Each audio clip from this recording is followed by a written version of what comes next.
तो चलिए बढ़ते हैं आज की कहानी की ओर। दोस्तों, खौफ और हैवानियत से बना एक ऐसा इलाका जिसमें आज तक जिसने भी जाने की हिम्मत की वो वापस नहीं लौटा। कहते हैं कि वो इलाका इतना ज्यादा खौफनाक था कि लोग उसके नाम से भी डर जाते थे। लेकिन कुछ लोगों का दिमाग सटका हुआ होता है और अक्सर वही लोग इस तरह के काम को अंजाम दे बैठते हैं। पार्टी से आते समय मेरे साथ मेरा दोस्त तेजस था। हम दोनों पार्टी खत्म करने के बाद बस अपने घर की तरफ ही लौट रहे थे और अब हमारा घर यहाँ से ज्यादा दूर नहीं था। लेकिन घर की तरफ लौटते वक्त मेरे दिमाग में वहाँ की सुनसान पड़ी जगह को देखकर एक बात याद आ गई। इसलिए मैंने अपने दोस्त तेजस से कहा, भाई मैंने सुना है कि बीरत्सा नाम के उस इलाके से गुजरना अपनी मौत को दावत देने जैसा है। आज तक रात में उस स्थान से कोई भी नहीं गुजर पाया है। मेरी बात सुनकर मेरा दोस्त तेजस हल्का सा मुस्कुरा गया और उसने कहा, अरे भाई मैं इन बेतुकी बातों पर विश्वास नहीं करता हूँ। उसके इतना कहते ही मुझे हंसी आ गई और फिर मैंने उसका मजाक उड़ाते हुए कहा, अरे भाई मुझे मालूम है तू डरपोक आदमी है और उन सब चीजों से डरता है, इसलिए ही इस बात को काटने की कोशिश कर रहा है तू। मैंने इतना कहा ही था कि तभी मेरे दोस्त तेजस को ऐसा क्या सूझा कि उसने मेरा हाथ पकड़ते हुए कहा, अच्छा चल आज मैं तुझे उसी इलाके का सफर करवा कर लाता हूँ। उसके इतना कहते मेरे रंगों में दौड़ता हुआ खून एकदम से जम गया। जहां मैं उसे डरपोक कह रहा था तो उसने तो सारा पासा ही पलट कर रख दिया। तभी मैंने अपने दोस्त तेजस से कहा, अरे मैं वहां पर क्यों जाऊं, बात तो तेरी हुई है। लेकिन वो मेरी बात सुनने के मूड में नहीं था। उसने मेरा हाथ पकड़ा और मुझे जानबूझकर घसीटते हुए उस इलाके की तरफ लेकर जाने लगा। वो जगह यहाँ से ज्यादा दूर नहीं थी। मेरे दोस्त तेजस का कहना था कि आज रात हम उसी रास्ते से होते हुए अपने घर जाएंगे। मुझे डर तो बहुत लग रहा था, लेकिन वो घसीटते हुए मुझे उस रास्ते पर ले आया था जहां से मुझे उस इलाके का सफर करना था। फिर मैंने भी हिम्मत जुटाई और फिर मैंने सोचा कि अब जो होगा वो देखा जाएगा। फिर मैंने तेजस से कहा, अरे भाई देख मैं किसी से नहीं डरता, अगर तुझे अपनी जान की परवाह है तो चल वापस लौट चलते हैं। मेरी बात सुनकर तेजस जोर जोर से हंसते बोला, आज तो मैं तुझे उस रास्ते से जाकर ही दिखाऊंगा। और फिर वो आगे आगे चलने लगा।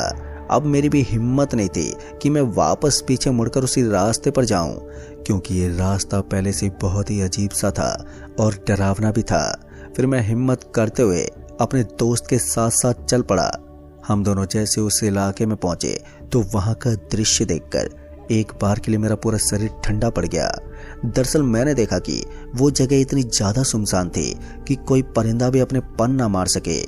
किसी इंसान को तो छोड़ो, किसी जानवर का भी नामो निशान नहीं था। हल्की हल्की रोशनी उस सड़क के चारों तरफ विराम दे रही थी, जो वहां की स्ट्रीट लाइट की रोशनी थी।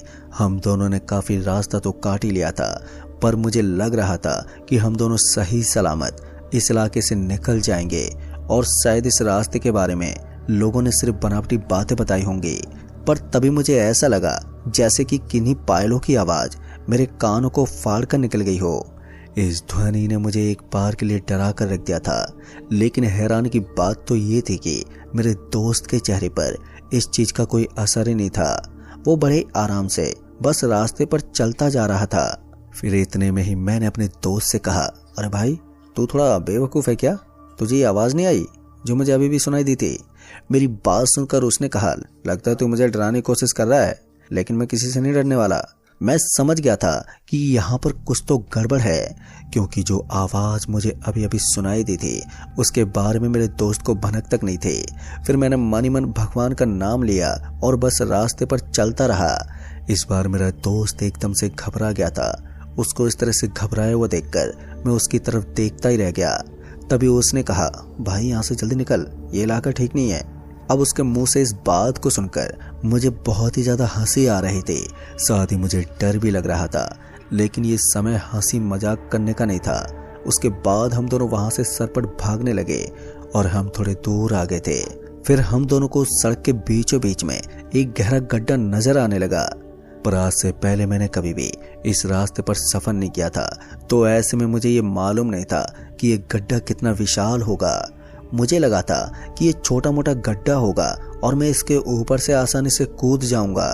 लेकिन जैसे मैंने उस गड्ढे के ऊपर से छलांग लगाई तो उसके साथ ही मैं जोर से उस गड्ढे के अंदर ही गिर पड़ा, क्योंकि जैसा मैंने सोचा था वो गड्ढा उससे कहीं ज्यादा गहरा था।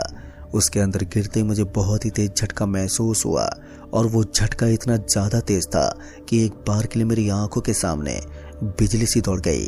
किसी तरह से जब मैंने हिम्मत करके इधर उधर देखा तो मैं न पाया कि मेरा दोस्त मेरे बगल में गिरा हुआ था और उसकी भी बहुत ही बुरी हालत थी।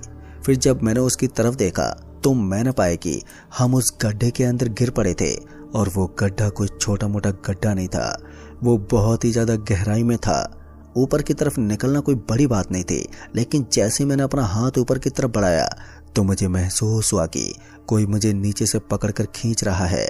पर अंधेरा होने की वजह से जब नीचे का नज़ारा भी मुझे कुछ साफ नजर नहीं आ रहा था, लेकिन जैसे मैंने नीचे की तरफ अपने हाथ से टटोलने की कोशिश की तो मैं न पाई कि वो भी एक हाथ था जिसने मेरे दोनों पैरों को बहुत ही मजबूती से पकड़ा हुआ था।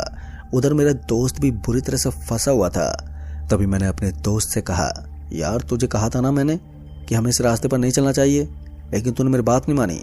अभी मैंने इतना ही कहा था कि तभी मैंने देखा कि उस गड्ढे के चारों तरफ मुझे बहुत ही सारी स्त्रियां खड़ी हुई नजर आ रही थी।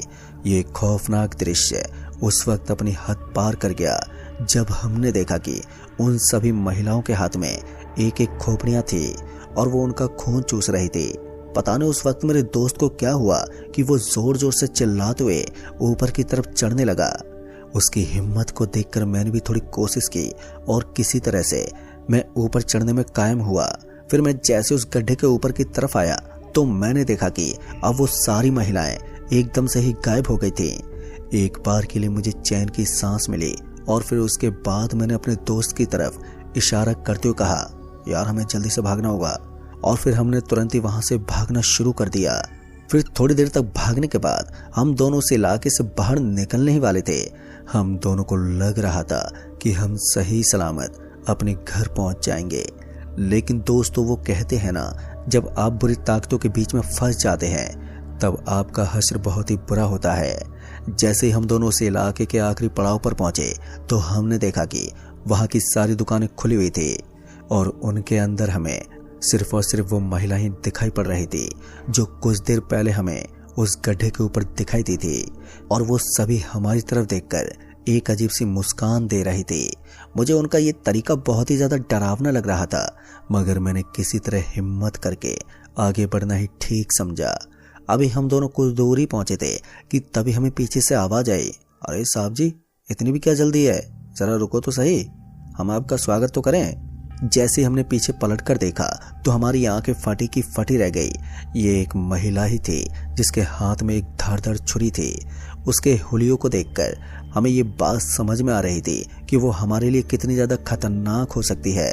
तभी मैंने अपने दोस्त का हाथ पकड़ा और उसे वहां से भागने का इशारा किया, पर जैसे हम सामने की तरफ भागे तो फिर से हमें वही बहुत सारी महिलाएं अपने सामने खड़ी हुई नजर आने लगी। उन सभी का चेहरा खिला हुआ था और वो हंसते हुए हमारी ओर ही देख रही थी, पर हम समझ गए थे कि उनके हंसने का कारण सिर्फ और सिर्फ हमारी मौत ही है। तभी वहां पर एक बहुत ही तेज रोशनी चमकने लगी। वो रोशनी इतनी ज्यादा तेज थी कि हमारी आंखों को बर्दाश्त नहीं हुई और फिर कुछ ही पल के लिए मैंने अपनी आंखें बंद कर ली। पर जैसे हम दोनों ने ही अपनी आंखें खोली तो हमने पाया कि हम दोनों एक रूम में थे। वो कमरा पूरा का पूरा धुएं से भरा हुआ था, जिससे मुझे खांसी भी आ रही थी। मेरी हालत गंभीर हो रही थी। ऊपर से मुझे इस कमरे से निकलने का कोई रास्ता भी दिखाई नहीं पड़ रहा था। तभी मेरे दोस्त ने मेरा हाथ पकड़ते हुए मुझे ऊपर की तरफ इशारा किया तो मैंने देखा कि वहां पर एक जाली लगी हुई थी और उसके अंदर काफी सारे छेद थे। उस जाली को तोड़कर निकलना थोड़ा मुश्किल काम था, लेकिन हमारे पास इसके अलावा कोई दूसरा रास्ता भी तो नहीं था। हम दोनों को शायद इस कमरे के अंदर इसलिए ही बंद किया गया था कि हम इस धुएं के अंदर घुट घुट कर मर जाएं। दोस्तों वो सफेद रंग का धुआं अब बढ़ता ही जा रहा था और उस जोरदार प्रदूषण के चलते अब हमें सांस लेने में भी काफी तकलीफ हो रही थी। इधर हम दोनों की कोशिश जारी थी कि हम किसी तरह से उस जाली को तोड़ दें, पर हैरानी तो इस बात की थी कि उस जाली के अंदर छेद होने के बावजूद भी वो सफेद धुआं उस कमरे से बाहर ही नहीं निकल रहा था। इतने में ही मुझे ऐसा लगा कि हम दोनों के आजू बाजू में कोई अपने पायलों की आवाज के साथ इधर उधर घूम रहा है। फिर अचानक ही किसी ने मेरे कंधे को पकड़ा और मुझे पीछे खींच लिया। जैसे मैंने पलट कर देखा तो मैंने पाया कि उस बेहद ही हल्की हल्की रोशनी में मुझे एक डरावनी महिला का चेहरा नजर आ रहा था। उसका पूरा चेहरा खून से सना हुआ था और वो काफी गुस्से में लग रही थी। इस बार उसने सीधा मेरी गर्दन को दबोच लिया और मुझे हवा में उठा दिया। शायद इधर मेरे दोस्त का भी यही हाल था और हम दोनों की सांस अब ऊपर नीचे हो रही थी। और फिर कुछ ही पल के लिए मेरी आंखों के सामने अंधेरा छा गया। फिर उसके बाद क्या हुआ मुझे नहीं मालूम। फिर जैसे हमारी आंख खुली तो मैंने देखा कि मैं ठीक उसी जगह पर नीचे गिरा हुआ था जहां से हम दोनों की आंखें बंद हुई थी। उधर मेरा दोस्त भी बुरी हालत में था, पर हम दोनों को समझ में नहीं आ रहा था कि हम उस कमरे से बाहर कैसे निकले। सच में ये इलाका बहुत ही ज्यादा मायावी था। यहाँ पर कुछ भी हो सकता था। हम दोनों की हिम्मत तो नहीं थी कि हम अपनी जगह से उठ सकें, लेकिन किसी तरह अपनी जान बचाने के लिए हम उठकर बैठ गए। फिर जब हमने अपने आजू बाजू में देखा तो हमें वहां पर कोई भी नजर ही नहीं आया। एक बात तो साफ हो गई थी कि अगर हम जल्दी से जल्दी यहाँ से नहीं निकले तो फिर बाकी लोगों की तरह आज हमारी भी जान जाने वाली थी। लेकिन मुझे एक बात तो समझ में नहीं आ रही थी कि बार बार हम मौत के चंगुल में जाकर वापस से जिंदा कैसे बच जाते। हमारे साथ बार बार ऐसा ही सीन होता। फिर इतने में ही मुझे ऐसा लगा कि मेरे गले में मुझे कुछ तेज जलन महसूस हुई हो। जैसे मैंने अपने गले में हाथ फेरा तो मैंने पाया कि वो एक भगवान श्री राम का लॉकेट था और उस लॉकेट को हाथ लगाते ही वो काफी गर्म हो गया था। कहीं ना कहीं मुझे अब सारा मामला अच्छी तरह से समझ में आ रहा था कि मेरी वजह से मेरा दोस्त भी अभी तक जिंदा था और इस लॉकेट ने हम दोनों को अभी तक बचाया हुआ था। तभी मैंने अपने दोस्त को कहा, देख भाई, अभी तक इस लॉकेट ने हमारी बहुत मदद की है। अगर तुझे भगवान पर भरोसा है तो हम दोनों यहाँ से बचकर निकल जाएंगे। फिर उसके बाद उसने भी अपनी गर्दन हिलाई और फिर हमने एक दूसरे का हाथ पकड़ लिया और वहां से बहुत ही हल्के कदमों को पटकते हुए हम आगे की तरफ बढ़ने लगे। पता नहीं क्यों, लेकिन उस लॉकेट को महसूस करने के बाद मेरा डर मानो जैसे गायब सा हो गया था और मैं बहुत ही आराम से उस रास्ते पर चल पा रहा था। बार बार मुझे वो महिलाएं नजर तो आती, लेकिन मुझे उनसे घबराहट नहीं होती, जैसे अब उनको देखने की आदत सी हो गई थी। लगभग 5 से 10 मिनट सफर के बाद हम दोनों उस रास्ते को काटकर उस डेंजर जोन से बाहर निकल गए और फिर हम सरपट भागते हुए अपने अपने घर पहुंचे। घर पहुंचते ही घर वालों ने भी हमें काफी डांट सुनाई क्योंकि हमने इतनी देर जो कर दी थी। लेकिन फिर मैंने अपने घर वालों को पूरी बात बताई। फिर मेरे घर वालों ने हमेशा ही उन बातों को मुझसे छुपाया था, लेकिन फिर उन्होंने बताया कि करीब 7 से 8 साल पहले उस जगह पर एक रेड लाइट एरिया हुआ करता था और उस एरिया के अंदर बहुत सी महिलाएं काम करती थी। लेकिन फिर एक दिन किसी हड़ताल के चलते रात में उन सभी की मौत किसी हादसे में हो गई। फिर उसके बाद से वहां पर मौजूद काफी सारी महिलाएं अपनी हवस मिटाने के लिए लोगों का इंतजार करती हैं और जो एक बार वहां पर पहुंच जाता है तो वो उसका हाल बेहाल करती हैं और फिर उस आदमी की मौत हो जाती है। दोस्तों, ये सुनकर तो मेरी रूह कांप उठी थी, लेकिन वो तो अच्छा था कि उस दिन मैंने अपने मम्मी का दिया हुआ वो प्रभु श्री राम का लॉकेट पहन रखा था। अगर उस दिन मेरे साथ वो लॉकेट और मेरी भक्ति नहीं होती तो शायद आज मैं ये कहानी आपको नहीं बता पाता। तो दोस्तों, इस कहानी में बस इतना ही। कहानी आपको पसंद आई हो तो वीडियो को लाइक शेयर कमेंट जरूर कर दें और साथ ही आप चैनल पर नए हैं तो चैनल को भी सब्सक्राइब जरूर कर दें। जल्द ही मिलूंगा ऐसी एक और सच्ची घटना के साथ। तब तक के लिए बाय एंड टेक केयर।